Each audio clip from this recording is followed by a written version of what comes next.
Muito bom, bom Bom dia, dia, professor. bem-vindo. Oi, Azenha! Oi, Azenha!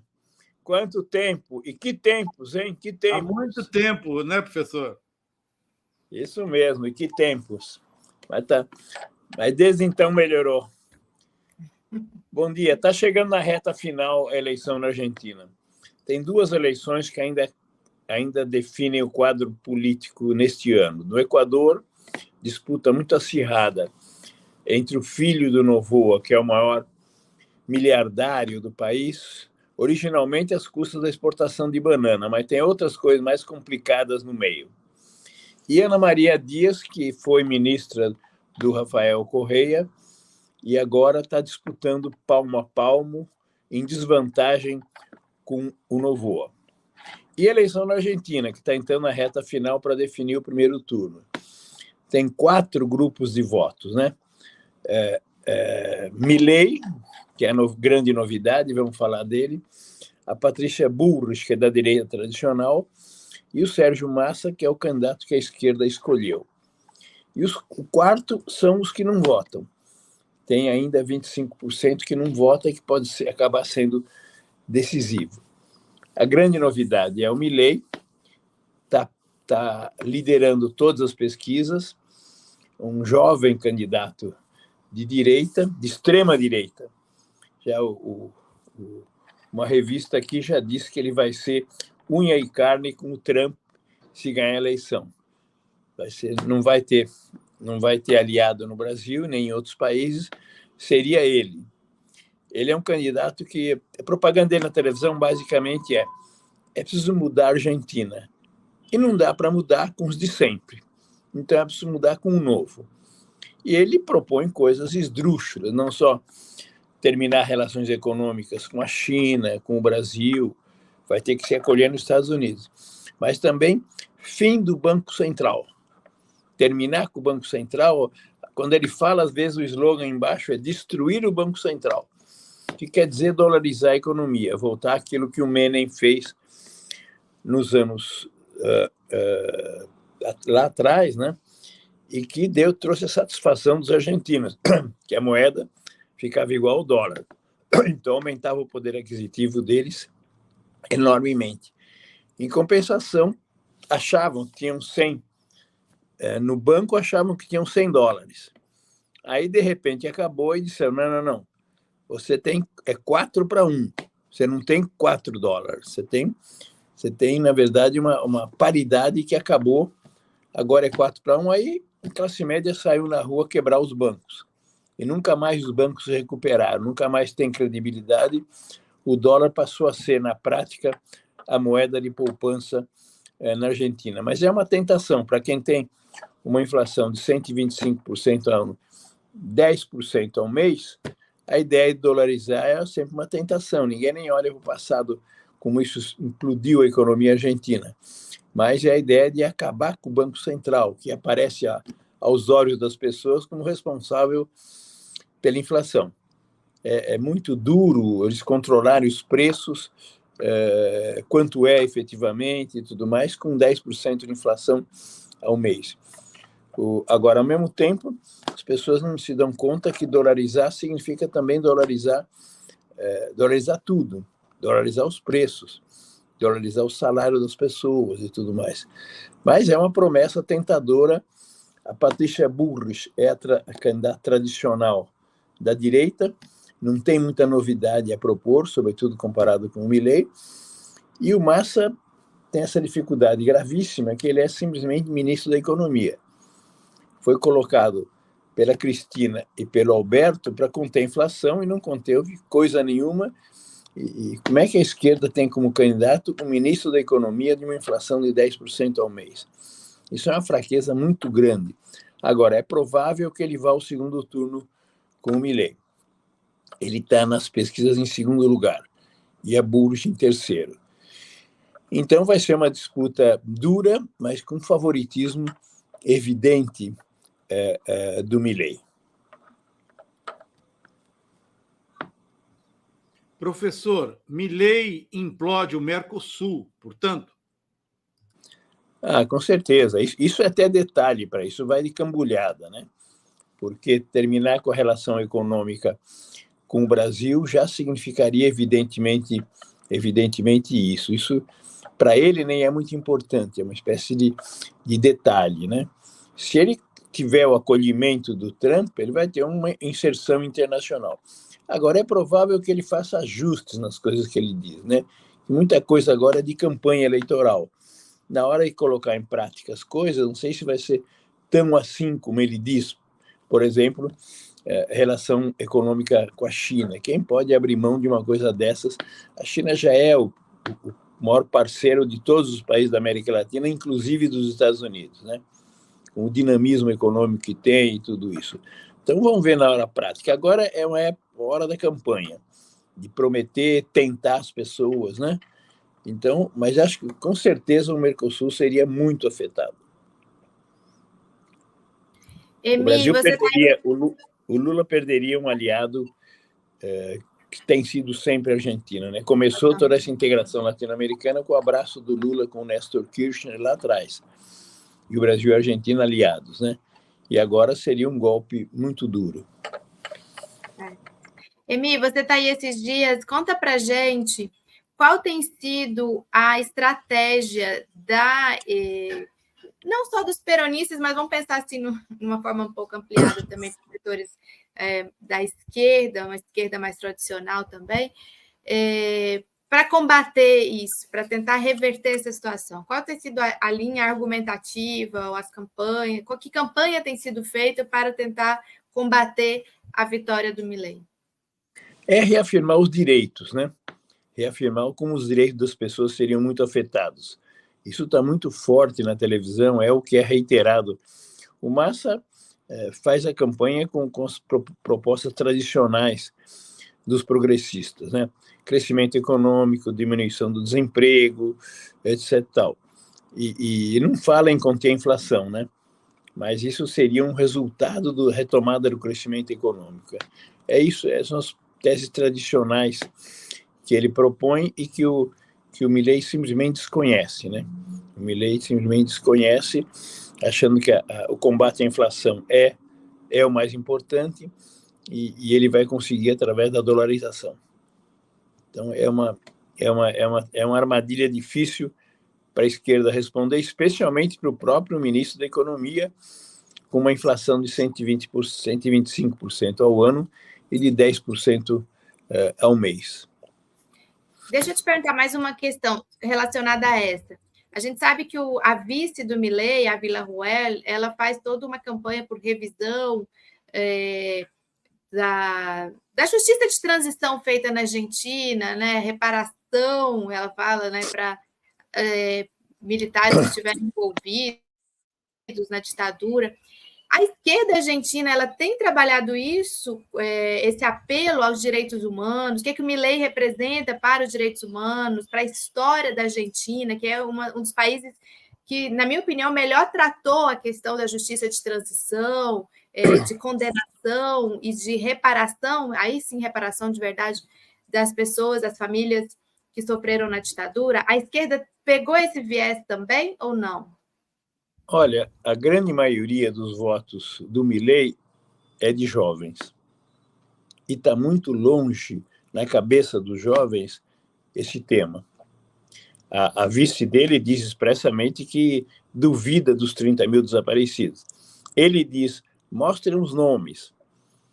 Agora, claro que afeta fortemente as velhas gerações, mas aos jovens não é um tema que os afete muito diretamente, pelo tempo, né? Pelo tempo que passou desde então. Então, essa é a defesa que ele tem, de alguma maneira, né? Virar a página desses temas anteriores que não deram certo, né? A Argentina não deu certo. E isso vai de cambulhada, né? Não, é isso mesmo. Tem um superchat aqui do Fábio Potter, e ele diz: Milei, eu sempre achei que os argentinos fossem um povo politizado, até mais do que nós. O que aconteceu? Ele pergunta. Então, como ele diz, a Argentina deu errado. E quem dirigiu a Argentina foram exatamente os políticos tradicionais, tanto de direita quanto de esquerda. Essa é a visão dele, né?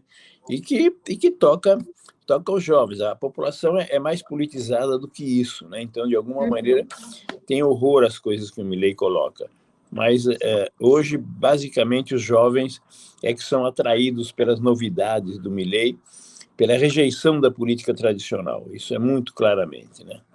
Tanto a direita quanto Massa, que é um candidato que foi colocado pela Cristina e pelo Alberto para tentar segurar a inflação, e não segurou. O Emir, fazendo uma análise de longo prazo, né? A gente vê hoje o mundo se voltando para a Ásia, a Argentina economicamente ficou estagnada, não? Que análise que você faz de longo prazo, independentemente dos governos argentinos, da colocação da Argentina no mercado mundial? O que levou a Argentina a essas crises cíclicas e cada vez mais profundas, na sua opinião? A Argentina é uma economia pária em escala internacional. Imagine se não tivesse renovado com o Fundo Monetário. Foi ruim ter renovado, aprofundou a divisão interna entre a Cristina e o filho dela, por um lado, e o Alberto, por outro, mas renovou em condições menos ruins, né? Agora, imagine se não tivesse renovado além disso, né? Então, difícil pensar a médio prazo, porque é muito provável que ganhe o Milei e é muito provável que ele fracasse, pela loucura das posições que ele estabelece. Vamos ver o quanto a aliança com Trump pode resgatá-lo, né? Mas a Argentina não sairá dessa situação de marginalidade na economia internacional. Sobretudo, todo mundo, obviamente, compara com o Brasil. E o Brasil hoje tem uma imagem internacional muito favorável, inclusive pela liderança do Lula. Então, isso deixa a Argentina em situação mais difícil ainda, né? Mais difícil ainda. E o que pesa eminentemente é a hiperinflação, que não é a primeira vez que eles viveram, né? Eles tiveram hiperinflação que ele levou a ter 4 presidentes numa semana só. Esse grau de instabilidade, não, mas tem gente até na esquerda que, diante das possibilidades da Patrícia Bush ou do Milei, prefere o Milei porque acha que ele vai desabar mais rapidamente, por ser impossível as colocações que ele faz. Então, ninguém tem uma certa visão do que seria a Argentina a médio prazo, salvo se chegasse a ganhar o Massa em aliança com o Brasil, salvo. O presidente Lula, ele parece estar bem preocupado com a eleição na Argentina, né? Inclusive, naquele diálogo dele com o Biden para firmar parceria pelo trabalho decente, ele citou, né, a Argentina. Acho que ele citou nominalmente ainda a Argentina. E a gente também sabe que há esforços no âmbito dos BRICS, do Banco dos BRICS também, com a China, na tentativa de ajudar economicamente a Argentina ou refinanciar essa dívida, ou a gente ouviu falar em formas de contornar e dar alguma perspectiva de resolução, principalmente da dívida. Isso é debatido na Argentina? Isso tem ressoado aí nos debates, na imprensa, na mídia, mesmo nas redes sociais? Eu diria que não. E, de imediato, quando surgiu a ideia da Argentina nos BRICS, a Patrícia Bush e o Milei disseram que não vão topar a Argentina entrar nos BRICS. Então, só mesmo no caso do Massa ganhar, é que essa promessa do Lula podia se concretizar. Que não é só BRICS, né? É Banco dos BRICS, né? Vamos falar em dinheiro, né? Claro, então, mas isso esses dois candidatos rejeitam frontalmente, né? Por razões ideológicas, né? Por razões ideológicas. Não falam de política internacional. Não falam de política internacional, salvo essas loucuras do Milei em relação à China, ao Brasil, coisas dessa ordem, mas não se toca no tema dos BRICS. A realidade imediata é muito, pressiona demasiado, né? Porque são os preços, né? A mídia pega uma senhora que sai do supermercado, então, a cenoura aumentou ou diminuiu? Imagina, né? Mas esse é o papo cotidiano deles, né? Qual é o preço de cada uma das mercadorias, né? 10% ao mês é demais.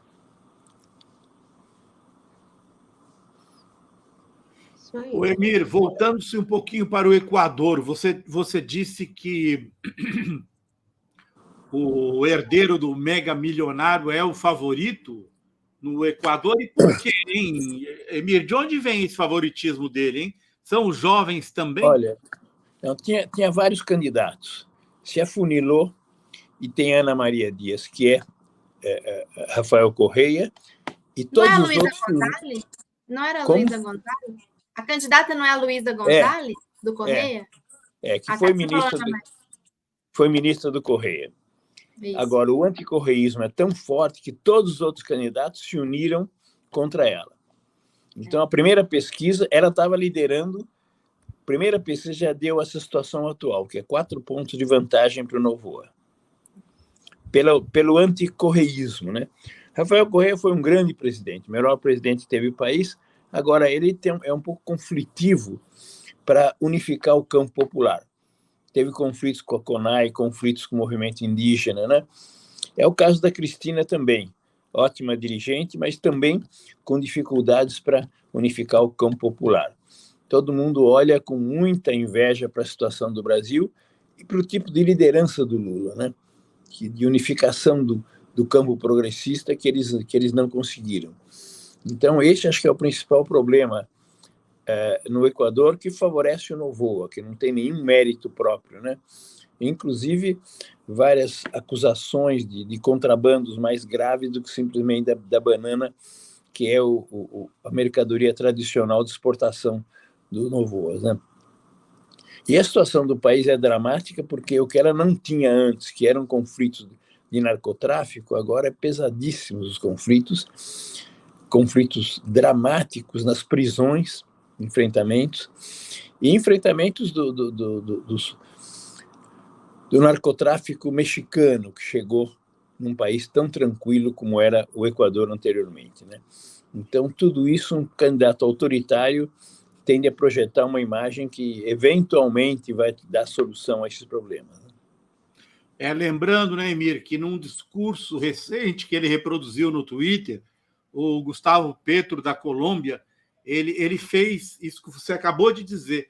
Ele fez a fotografia da mudança do narcotráfico. Ele falou que o narcotráfico todo migrou para a fronteira da Colômbia com o Equador, causando muita confusão no Equador, porque dali eles saem para o Pacífico e depois vêm para o Brasil.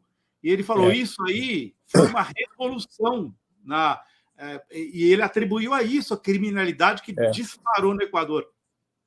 E para falar em geral, assim, a situação do continente, tem 3 países mais sólidos, também com lideranças mais sólidas, né? México, Colômbia e Brasil, que estão mais estáveis, têm lideranças respeitadas. Então, se vê também que não é só o problema das políticas, dos programas, é também o problema de lideranças, né? A tragédia que acontece... tem uma crise hoje, né? Na Bolívia tem uma crise hoje. A tragédia da Bolívia, eu estive conversando com o Álvaro Garcia Lineira ontem, quer dizer, a guerra entre o Arce, atual presidente, e o Evo é uma tragédia, irreversível já, pelo grau de acusações que eles têm entre si. Ao invés do Evo, o Álvaro Garcia Lineira propunha, Evo, deixa o Arce ter um segundo mandato, como você teve, e depois você volta. Imediatamente que o Evo disse, tenho um inimigo mais, quer dizer, Álvaro Garcia Lineira se transformaria também num inimigo para ele. E agora chega ao nível de que o governo quer tentar impedir legalmente a candidatura do Evo. A polêmica sobre se ele pode ou não, aí seria já uma guerra institucional, mas atualmente o grau de acusações impede a unificação. E, segundo Álvaro Garcia Lineira, favorece a vitória do candidato da direita na Bolívia também. Emir, tirar proveito da sua sabedoria para você nos dar uma ideia de como você vê essa pressão que se exerce sobre o Lula no quadro internacional, para que ele fique... Bom, um colunista do Estadão disse que o Brasil estava a reboque da China e da Rússia na questão da Ucrânia. O que você acha da postura adotada pelo Lula nessa guerra, que é uma guerra mundial, porque afeta todos nós por conta da exportação de grãos e porque ela está no centro da Europa, enfim. Eu acho que no marco existente, embora uma posição isolada, é a posição correta do Lula.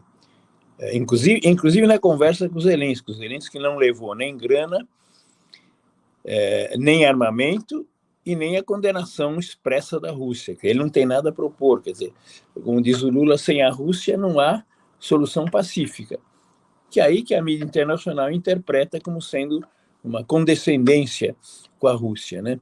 Mas hoje em dia a China defende essa posição de pacificação e o Brasil também, mas infelizmente não há coordenação. Agora já tem notícias assim, absurdas de quanto tempo demoraria a guerra da Ucrânia. Não sei quanto, mas não se vê horizonte de superação. A posição do Lula é uma posição correta. Eu acho que nenhum estadista internacional hoje tem tanto prestígio quanto o Lula. Inclusive na questão da guerra da Ucrânia, em que a Europa foi avassalada, perdeu a oportunidade de pacificar.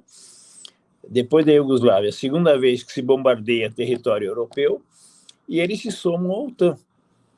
A verdade é quem tá atuando lá não é a Ucrânia, é a OTAN versus a Rússia, né? E a Europa se deixa levar mais uma vez uma posição militarista, de alguma forma, né? A intranscendência europeia se aprofunda mais ainda no mundo, né? Então, o grande fenômeno político do século XXI no mundo são os BRICS. São os BRICS, Aliança Rússia-China-Brasil. E como a Rússia está envolvida diretamente na guerra da Ucrânia, os BRICS não podem atuar para pacificação. Mas a China e o Brasil, se coordenassem, poderiam. Mas não é o que está acontecendo, né? Muito bem, professor Emir. E hoje o senhor preparou alguma indicação de livros para a gente? Deu para levar algum nessa viagem? Como que está aí? Eu estou aproveitando que estou na Argentina para mostrar uma antologia de textos meus que saiu aqui, chama Pensamento Crítico entre Dois Séculos, em que tem, publicado pelo Centro Cultural da Cooperação, em que é antologia de textos meus. Um deles é Século XXI, a biografia não autorizada, saiu no Brasil. Cartas ao Che, saiu no Brasil. As esferas pública, estatal, privada e mercantil no neoliberalismo, saiu no Brasil. E Um Novo Século em Movimento. Pensamento Crítico entre Dois Séculos, Autopropaganda, de um livro meu, saído aqui na Argentina. Muito bom, muito bom. Excelente. Parabéns, Emi. Tá, muito obrigado, viu? Até a próxima semana daí do Brasil. Obrigada, Tá bom. professor. Boa volta. Um abraço.